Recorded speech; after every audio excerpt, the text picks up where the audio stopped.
Bismillahirrahmanirrahim. Assalamualaikum warahmatullahi wabarakatuh. Perkenalkan, nama saya Mikdad Zaid. Saya mahasiswa UINSU semester 1, Prodi Pendidikan Bahasa Arab, PBA 1. Di sini saya akan menjelaskan bab 3 dari buku Filsafat Ilmu, karya Bapak Usyono. Bab 3, Perbandingan Ilmu dan Pengetahuan. Pengertian ilmu. Istilah ilmu berasal dari bahasa Arab, yaitu alima ya'lamu, yang berarti tahu atau mengetahui. Secara istilah atau terminologi, ilmu dapat diartikan sebagai mengetahui secara hakiki. Dan dalam bahasa Inggris, ilmu disebut dengan science, yang berasal dari bahasa Latin, yaitu scio dan scire, yang berarti tahu. Suhartono menjelaskan bahwa secara terminologis, ilmu adalah akumulasi pengetahuan yang sistematis, suatu pendekatan atau metode pendekatan terhadap seluruh dunia empiris, yaitu dunia yang terikat oleh faktor ruang, waktu, dunia, yang pada prinsipnya dapat diamati oleh panca indera. Ilmu mencakup kepada 3, yaitu ilmu sebagai pengetahuan, yang kedua ilmu sebagai metode, yang ketiga ilmu sebagai aktivitas. Merupakan serangkaian yang senantiasa dipadukan satu sama lain. 3 tahap tersebut bertujuan pada satu hal, bahwa tujuan ilmu adalah mencapai kebenaran.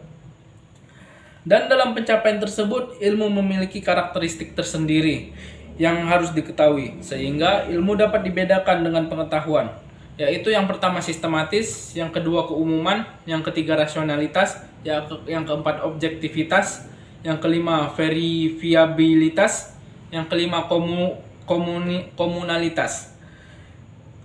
Kemudian terdapat 3 hal penting dalam memahami pengertian ilmu, yaitu yang pertama ilmu sebagai proses, yang kedua ilmu sebagai prosedur, yang ketiga ilmu sebagai produk.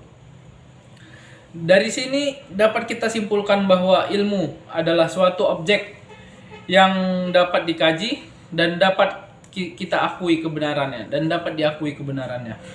B. Pengertian pengetahuan. Pengetahuan merupakan suatu istilah yang digunakan untuk menggambarkan seseorang mengenal sesuatu. Mengembangkan lebih detail dengan menguraikan pengetahuan menjadi 4 macam diantaranya.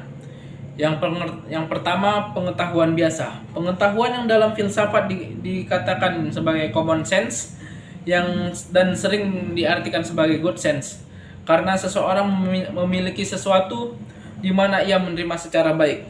Dapat dicontohkan, yaitu seperti air itu panas jika dipanaskan dengan api.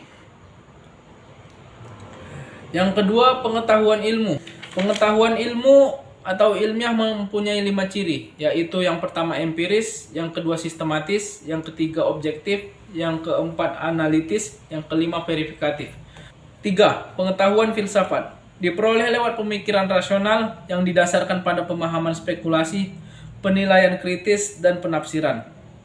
4. Pengetahuan agama. Pengetahuan yang hanya diperoleh dari Tuhan lewat para utusannya. Pengetahuan agama bersifat mutlak, wajib diyakini oleh para pemeluk agamanya. C. Ilmu pengetahuan. Ilmu pengetahuan dalam bahasa Inggris dikenal dengan science, yaitu tahu dan mengetahui. Ilmu pengetahuan berkaitan dengan 6 karakteristik. Yang pertama problem, yang kedua sikap, yang ketiga metode, yang keempat aktivitas, yang kelima pemecahan, yang keenam pengaruh. Ilmu pengetahuan memiliki beberapa sifat, diantaranya yang pertama terbuka, yang kedua milik umum, yang ketiga objektif, yang keempat relatif. D. Manfaat ilmu bagi pengetahuan manusia. Ilmu pengetahuan lahir atas adanya komitmen ilmiah yang tertanam dalam diri seorang ilmuwan. Dengan melewati proses yang cukup panjang sehingga hasil diberikan ilmuwan dapat bermanfaat bagi umat manusia. Persamaan filsafat dan ilmu pengetahuan. Yang pertama, baik ilmu maupun filsafat, keduanya merupakan pengetahuan manusia. Yang kedua, baik ilmu maupun filsafat, keduanya berpangkal pada akal manusia untuk mencapai suatu kebenaran. dan perbedaan filsafat dan ilmu pengetahuan. Filsafat merupakan induk ilmu pengetahuan, maka pertumbuhan dan perkembangan ilmu sangat ditentukan filsafat, yaitu prinsip metodenya, aksiomanya, maupun dalil-dalil yang diturunkan pada ilmu dikembangkan oleh filsafat. Dan yang kedua, filsafat bersifat reflektif, yaitu mempertanyakan, membahas tentang objek termaksud filsafat itu sendiri. Sedangkan ilmu pembahasannya tidak bersifat reflektif. F.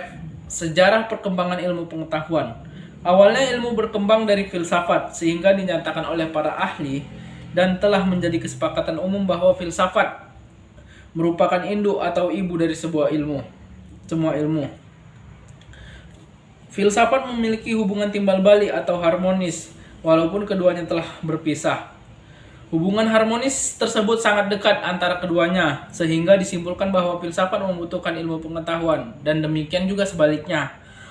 Periodisasi sejarah antara keduanya dapat dilihat dari perkembangan filsafat Yunani, di mana perkembangan dimulai peradaban Yunani yang terjadi ke dalam 6 fase. Yang pertama, sejarah perkembangan ilmu pra-Yunani kuno. Yang kedua, sejarah perkembangan ilmu Yunani kuno. Yang ketiga, sejarah perkembangan ilmu zaman pertengahan. Yang keempat, sejarah perkembangan ilmu zaman Renaissance. Yang kelima, sejarah perkembangan ilmu modern. Yang keenam, sejarah perkembangan ilmu kontemporer. 6 fase di atas memberikan gambaran yang jelas akan fase atau tahapan berpikir para intelektual barat, bahwa ilmu pengetahuan tidak dengan tiba-tiba muncul ke permukaan, melainkan mengalami sebuah proses yang cukup panjang. Sekian video tugas penjelasan bab 3 dari saya. Terima kasih. Wassalamualaikum warahmatullahi wabarakatuh.